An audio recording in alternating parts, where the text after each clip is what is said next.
Well, I was reflecting back on all the things I read and have seen and have heard from Dr. King's family, and it just gave me such a sense of pride to know that Dr. King gave his life so that he could be sworn in a second time. And it reminded me of the courage that those young people had of that day. Dr. King began his fight for justice in his early 30s.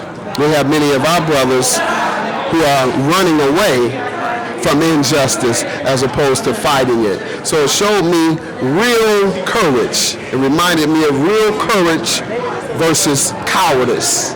Real courage fights against injustice. Cowardice allows it to infiltrate them, lock them up, and kill each other.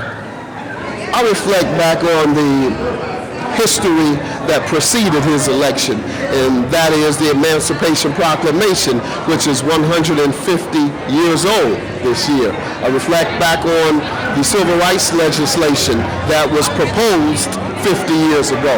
And then, of course, 50 years ago, there were other historic moments that we also celebrate. So those are the things I reflected on when I saw the second swearing in of our great president.